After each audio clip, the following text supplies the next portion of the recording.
kid. So we moved to Texas, and I was in a theater, because we started a theater company, and one of the guys in the theater company said, hey, they're doing auditions for anime, voicing characters in anime over in North Richland Hills. And I was like, that sounds like a scam. Because it was. They're like, I'm like, do you have to pay to audition? It's like, no, it's real. I'll set it up for you. Go over there. This guy, Chris Sabat, is directing this show. So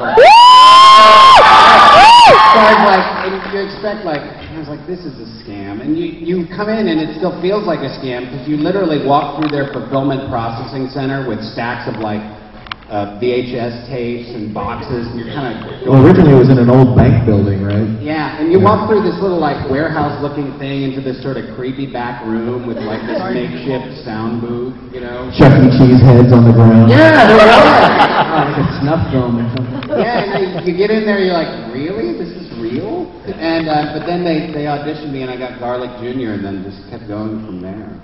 And I still think it's a scam. But we're part of it. It's a lie. We make money from the scam now. It's a gigantic lie, but it's an awesome lie. It's you back then.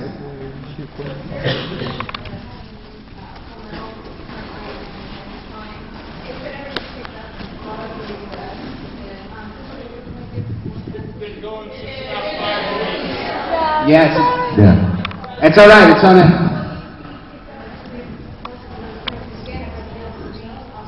No re-auditioning. We do the same characters we did. Mm-hmm. So yeah, my episode, Chow Tucker and the Full Metal Alchemist Brotherhood only has one episode. So my episode aired last Saturday.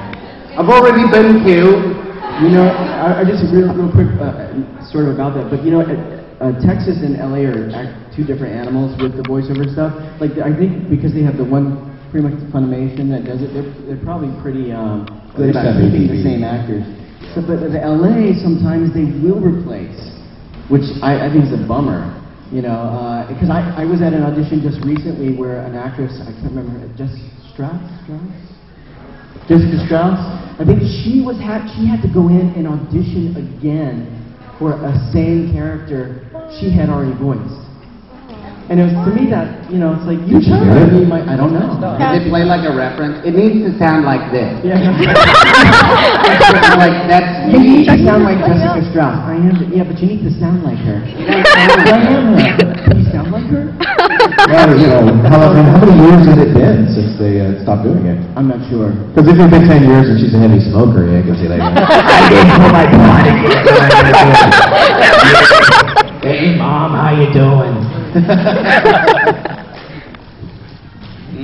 Any other questions? Yes, over here, yellow ears. But in the new Full Metal, why did they replace Alphonse?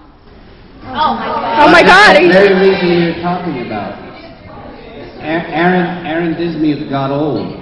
And he smoked a lot of cigarettes. And he talks like this now. I'm now talking like this. My name is Aaron Dismuke. I don't know why he has an accent, but he does. This is a cigarette, by the way. Yeah, so they couldn't use him. So puberty set in. Puberty, yeah. You've seen that movie, That's the only reason he was recast. They really tried to get him to do it again too, and he just couldn't match it. He told me, he said that, I think he said this in a panel too, he tried it, and he thought he was really doing it well, and then Mike said, so you think you got it? And he goes, yeah. He said, well, we're going to play back and compare, and he was like, oh my god, that's nothing like the original. So he understood completely why it couldn't be done. He said he's still going to be in it, but that's someone else. He is going to be in it, yes. Yeah. He's going to be playing Maisie Hughes. Because I went through puberty, you know, when I was doing it. I'm still waiting to go through puberty. I hope it happens soon. No, don't. They'll replace you. Just keep it at bay. Keep it at bay. Yes? Orange. Yes. Oh, okay. Pirates and ninjas. Pirates and ninjas. I will have to say pirates. And I will tell you why. Because ninjas in every movie I ever see are just there to get their asses kicked by the hero of the movie. However, a pirate will gut you. I like Princess. ninjas are cool. Look who's here, everyone. It's Jeremy. It's kind of impromptu group setting. Okay, to catch you up, let's see, who are you, what have you done, how'd you get into it, and Pirates or Ninjas, I think that's it. Oh, pirates, obviously. That's an easy question. I want to be a pirate when I grow up.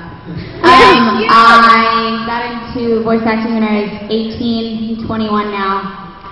Started working in Funimation by accident, auditioned for Peach Girl. I got cast as Sai, and they've been saying it's okay for me to stay, so I'm not going to leave until then. I worked on Soul Eater, D. Gray Man, Holic, you know, lots of stuff. Shuffle, thank you. Look at all these people helping me out. I appreciate it. So yeah, am I caught up? I think you are. Sweet. You're much faster than us.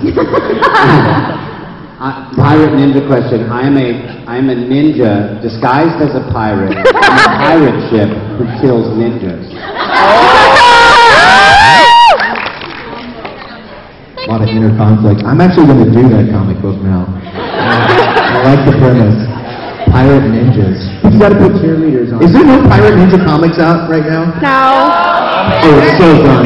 Y'all can don't mention this to anyone. Keep it quiet, Sonny. I'm gonna get first. Everyone gets a residual from this. Want to take some cash?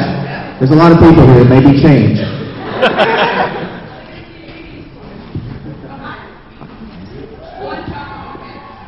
We're louder. From the fall yesterday? Yeah, because I did an acting panel and we did this game that's basically like hockey. and she was the only one who took it.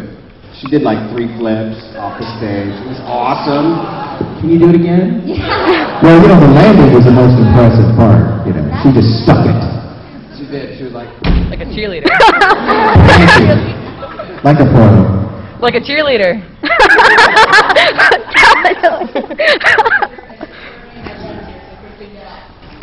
Hello. Yes. How is it working on Soul Eater? Is one of the prettiest animes I've ever seen. The colors, the lines, just artistically speaking, I love the way it looks. Every time I'm in the booth looking at it, I'm like, wait, rewind that. I want to see the moon from that angle.